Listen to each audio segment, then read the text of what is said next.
Hello guys, we are back with our next lecture. In this lecture, let us go through unified process model. Okay, so unified process model is the best among, we have discussed about multiple process models, right?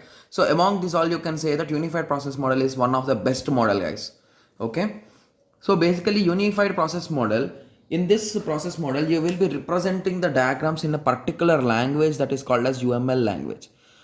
Okay, unified modeling language. So basically this is not a programming language, guys. This is something like representing language. So you are having some particular syntaxes or some particular structures through which you will be designing, or you will be designing the designing part of the projects. Okay, so we'll be discussing about this UML language also in one of our units, so don't worry.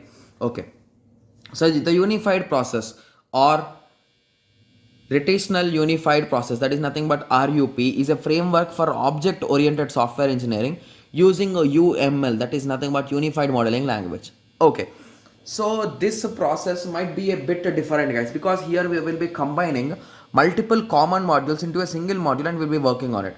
So basically, I hope everyone knows now about communication, planning, modeling, construction, and deployment, right? Yes, I hope most of us know about it. So basically planning is nothing but, so basically here we are having totally 5 phases, guys. Here also we are having 5, but these 5 are converted again into 5 types. So basically communication and planning is combined and it is called as inception in this phase. That is phase 1. Similarly, some part of planning and modeling is combinedly called as elaboration. Similarly, only construction is called as construction, and deployment and construction is called as transition. And at the end, the software increment is nothing but production. You'll be writing it as phase 5, production phase 5. Okay. So here we are indirectly combining 2 phases to form a single phase, guys. Okay. Okay. So first, guys, if you want the theoretical concepts about communication, planning, modeling, and construction and deployment, we have already discussed in detail, guys. So I'll be just giving you some introduction about these 5 phases. Okay. So inception phase. The inception phase of UP includes both customer communication and activities by collaborating with the customer, ensures to collect the business requirements and plans are proposed. So basically inception is nothing but the combination of communication and planning. So you can just blindly write the concepts of communication and blending in inception, guys. That's what the inception is doing. So you can just write them. So basically elaboration, the second phase, this is nothing but planning and modeling. So in planning you will be designing multiple models, among which at the end you will be selecting one model. And in modeling, here I told you we will be using UML, right? So in UML we are having multiple diagrams: use case diagram, class diagram, collaboration diagram, sequence diagram. Like that we are having multiple guys will be discussing about those diagrams, don't worry. Okay, so there are multiple diagrams, so all these diagrams will be designed in this phase. So the elaboration phase encompasses of planning and modeling activities of the generic process model. Here here elaboration for the use case to analyze, design, implement, and development model. So all the models are designed here, guys, to be clear. Okay. Similarly, construction phase. So using architectural model as input from the construction phase, as input to the construction phase. Okay.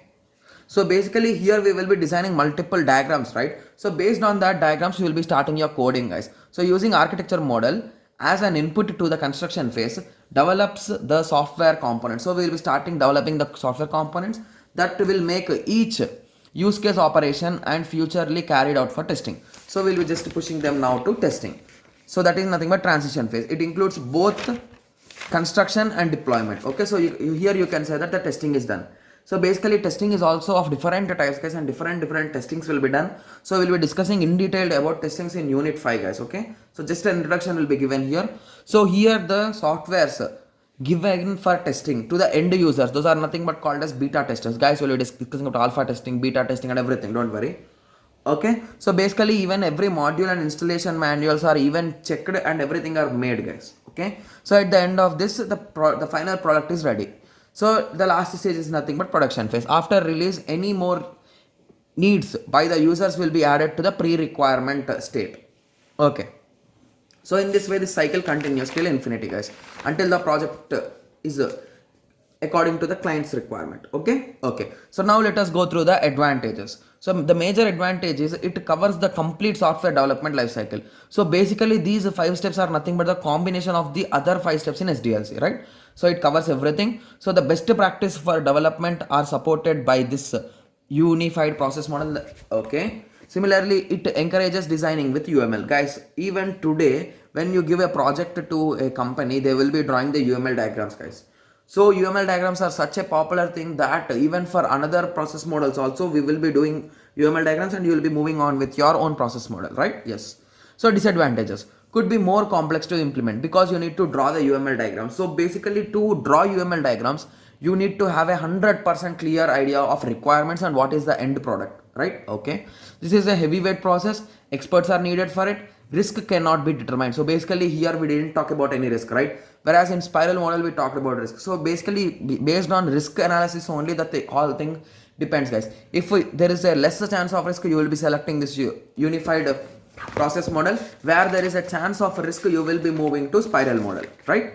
Okay. So I hope everyone got a clear idea on unified process model. So in the next lecture we will be going through some basic concepts like personal software model, how a person or how a user or a developer thinks of developing a software. Okay, so in the next lecture we'll be going through it. So let us meet in the next lecture. Thank you. Thanks for watching.